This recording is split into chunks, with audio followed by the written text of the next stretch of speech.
Hey Leo, this is Perrymore Tarot's daily reading for August 14th, 2023. This is for Leo. Let's see what's going on, Leo. Last shuffle coming up here. Let's see what's happening. Up, something fell. We have peace and we have conflict. Well, who doesn't want peace in a conflict? Hold on. So we have travel that fell. Okay. You come a long way. Something may be conflictual and it's like you're just trying to make the peace. You're just, today, Spirit wants you to try really hard to help bring things together, be the mediator. Try to, you know what I mean? Don't turn a blind eye to a situation. If you see that there's a way to fix something or to make something easier, then they are urging you to do it. Look, make decisions. Yes. This may be, they want you to be fully inspired, right? Open your heart and just make the decision. The conflict is still trying to be optimistic. If that's a conflict, right? To be optimistic, the situation must be like, oh my gosh, super annoying, right? I don't know, the conflict is opening your heart. This may be a similar situation or a reoccurring situation or something that has been going on for some time or a past energy. Or it reminds you of something that has occurred before, which is why you probably can't be excited about it. But travel over all of this tells me that it could even involve travel, right? It could involve travel. But it also involves coming a long way. How you feel about something. You've come a long way with how you feel.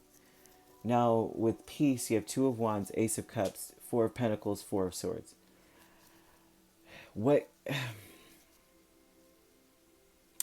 There's a new way to do something. There's a way to approach an old situation.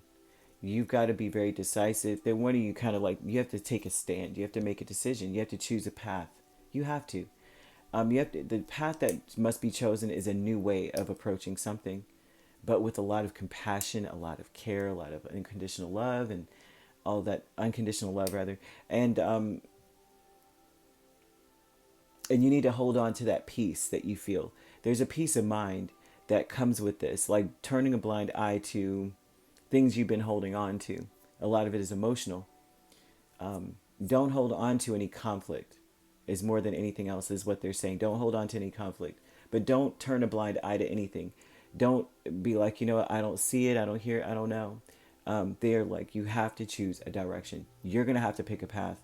Whatever it is, you need to put your full heart into it. There's an energy of needing to choose to be inspired or open up to optimism, kind of thing.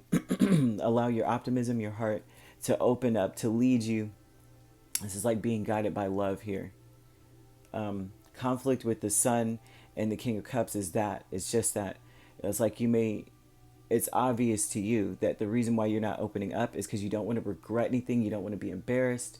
You don't want to feel bad about anything. You don't want to resent anyone. So it's hard for you to open up. They're saying that you need to choose a direction and let love be that guide. That you've come a long way anyway from how you used to feel about something. And you may be holding on to that energy. When the conflict is holding on to the sadness or the embarrassment or the shame or something. Holding on to it. But ignoring it at the same time with the fake peace. They're saying, no, really open your heart to having real true peace. Taking steps with the Moon and Queen of Swords.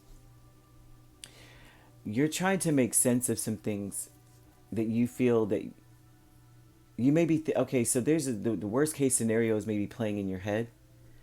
And a lot of them are just that, in your head, okay?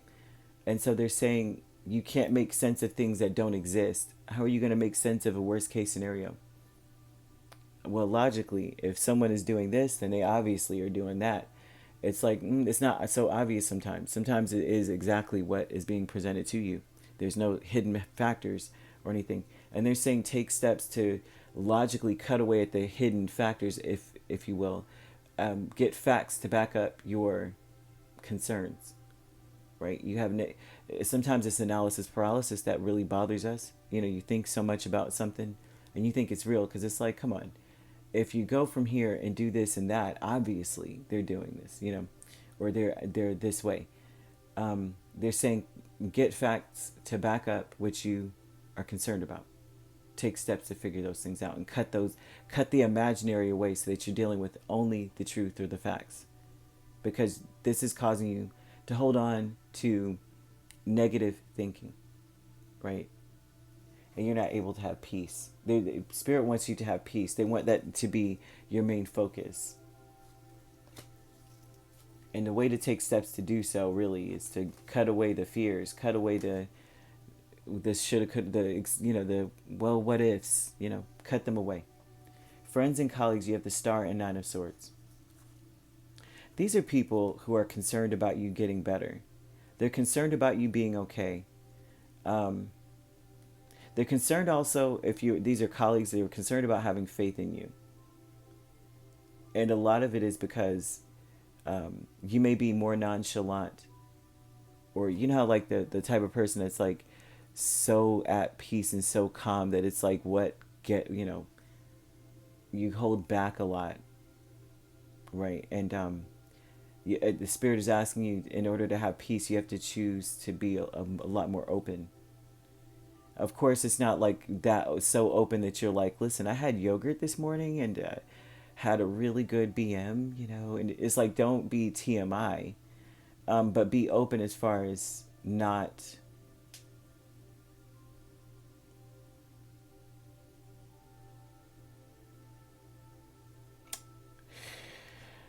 about expressing what you want to do. It's like, be open about that, which you expressing what you want and the direction you're going in. And also open to saying, yeah, I did notice this and I noticed that. It seems like you keep that to yourself, the things that you notice. Like you see stuff and you just act on it instead of saying something about it. Or that you have faith in things, or that if there's any concerns, you may not speak about any concerns. They're concerned about having faith in you. They're worried about having faith in you, putting any faith in you at all. Yeah, because they're showing that you just observe. You don't say anything. And they're like, well, if Leo doesn't notice this, then how are we going to put faith in them? It's time for you to cut away the imaginary and overthinking. It's just time for it. Stop thinking the worst. Stop thinking that you're not capable. Stop thinking negatively about yourself. Like, if I open my mouth, I'm going to sound stupid. It's almost becoming apparent that you're very closed off. And that is not necessarily going to sabotage you per se, but it's not going to go well for you if, you're constantly closed up. Spirit's saying that the only way for you to have peace in your situation is to recognize that you've come a long way, to recognize that there's still hope for your situation, for you, especially in the matters of the heart. There's still hope, but you got to choose to be open, Leo. It's like you can't be open. It's like you don't want to be embarrassed. You don't want to regret it. But Spirit's saying you won't regret it. That there's still hope. You got to stop putting a lot of faith in the imaginary or your overthinking or negative thinking. Stop giving it stock. So you could be dealing with an Aquarius, a Cancer, another Leo, Pisces, Scorpio, Gemini, Libra. So you could be a Cancer, Leo cusp. We have Aquarius, Pisces cusp, Libra, Scorpio cusp. If you're not dealing with those signs could be in your chart. If you'd like to book a personal reading with me, my links are on my page. Peace, love, and light. Take care.